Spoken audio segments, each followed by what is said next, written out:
کہ جو بھی مرثیہ امام حسین کی شان میں پڑھ کر اگر ایک شخص بھی روتا ہے تو اس کا جنت میں جانا واجب، یہ مرثیہ پڑھنے والے کی شان ہے۔ تو اگر کوئی کہتا ہے کہ رونا بدعت ہے، آنسو بہانا بدعت ہے، تو کہنے دیجیے، کیونکہ ہم ان کے کیے پر عمل نہیں کریں گے، بلکہ جو ہمارے رسول نے کیا ہے اس پر عمل کریں گے۔ ارے اس سے بڑی کیا اور بات ہوگی؟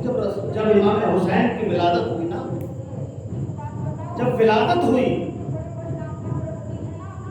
تو رسول خدا تبریک عرض کرنے کے لیے گئے، مبارکباد پیش کرنے کے لیے گئے، تو سب سے پہلے حسین کو اٹھایا، اپنے ہاتھوں پر رکھا، ایک ہاتھ ان کے سر پہ رکھا، دوسرا ہاتھ ٹھوڈی میں لگایا اور پیار کرنے لگے۔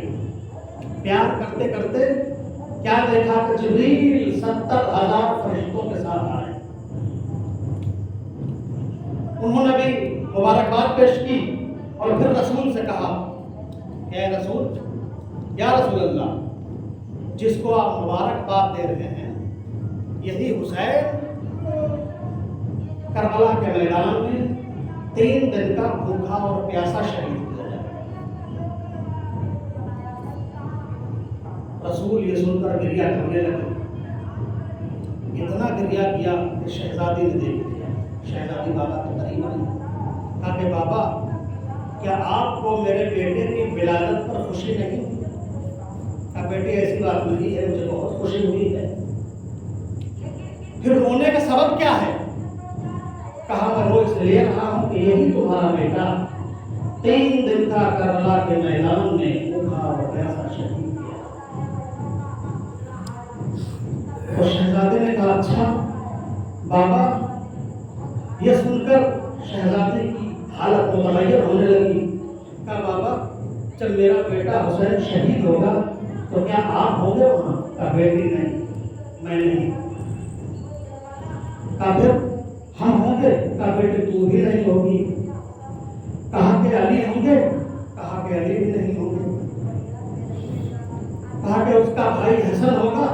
کہا حسن بھی نہیں ہوگا۔ تو اتنا سننا تھا، شہزادی دہاڑے مار کے رونے لگی۔ جب رسول نے شہزادی کو روتے ہوئے دیکھا تو بابا سے کہا، بابا نے جب شہزادی کو روتے ہوئے دیکھا تو کہا بیٹی گھبرانا نہیں، اللہ ایسی قوم پیدا کرے گا۔ وہ قوم پتہ ہے کون ہے؟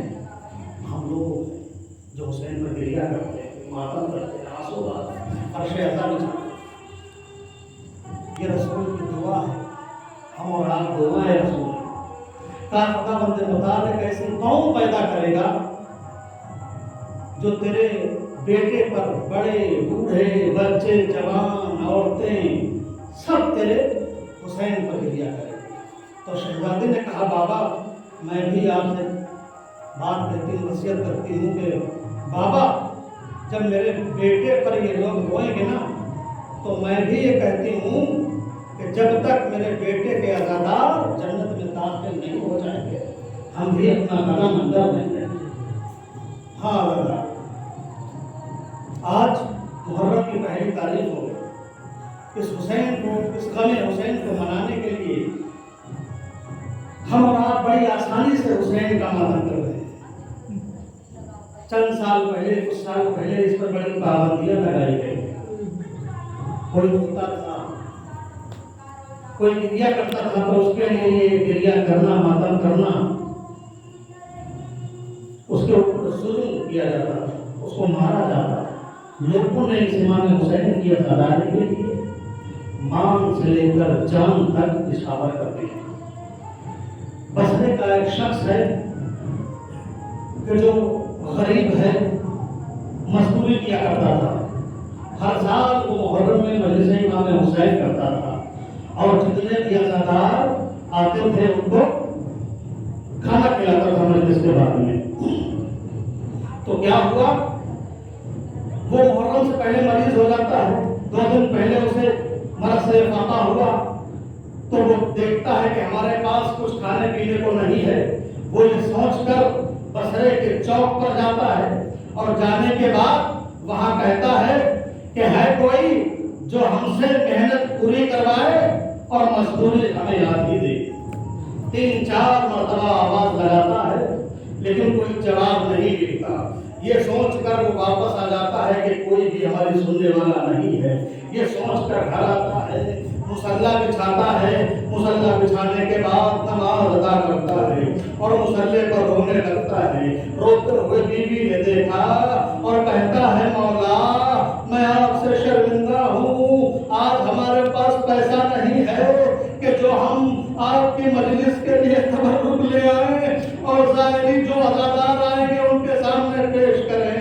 یہ خبر, یہ آواز اس کی بیوی نے سن لی. فوراً شوہر کے قریب آتی ہے. شوہر کے قریب آنا تھا اور کہتی ہے میرے والی و وارث کیوں رو رہے ہو؟ کہا تمہیں نہیں خبر کہ ہمارے پاس کچھ پیسہ نہیں ہے جو حسین کے تبرک کا انتظام کروں.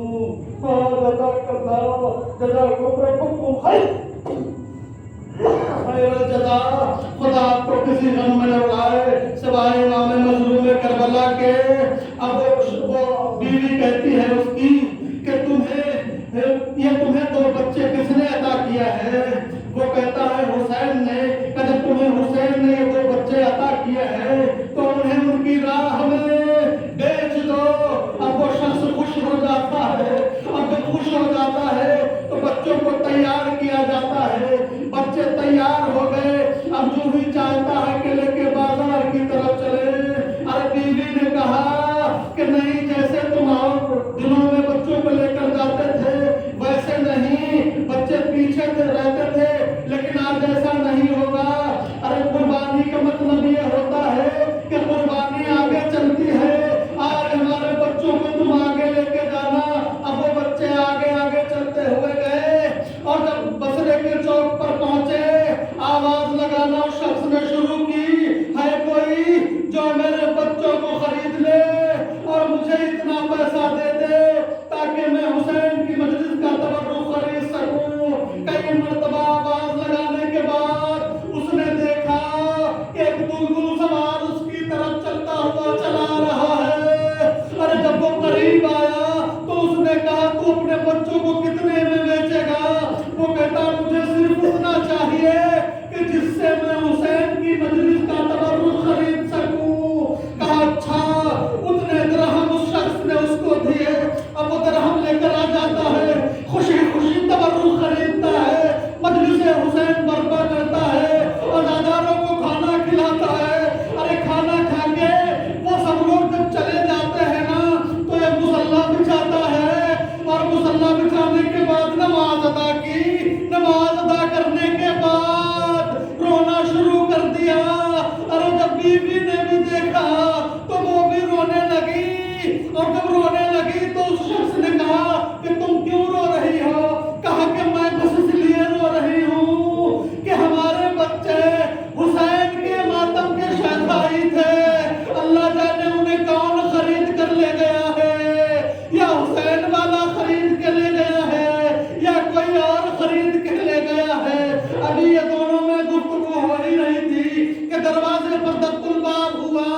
کیا دیکھا کہ میرے بچے دونوں دروازے پر کھڑے ہیں. ایک معظمہ کلی پکڑے ہوئے ان بچوں کی کھڑی ہے. ارے وہ ہاتھوں کو جوڑ کر کہتا ہے اے معظمہ ہمارے بچوں سے کیا خطا ہو گئی کہ جو تم لے کر آئی ہو؟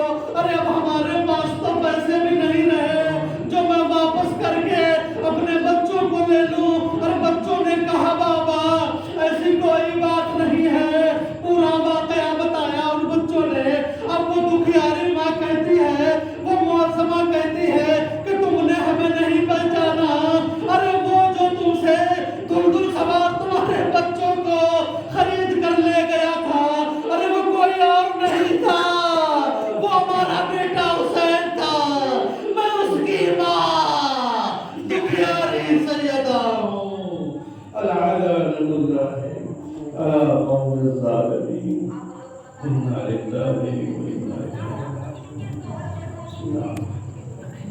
الہی یا صفاتک و وبأحسن أسمائك ونورك وبعصمة أوليائك وبدماء شهدائك وبمناجاة فقرائك نسألك زيادة في العلم وصحة في الجسم وبركة في الرزق وطولا في العمر وتوبة قبل الموت وراحة عند الموت ومغفرة بعد الموت ونجاة من النار ودخولا في الجنة وعافية في الدين والدنيا والآخرة برحمتك يا أرحم الراحمين. آمين.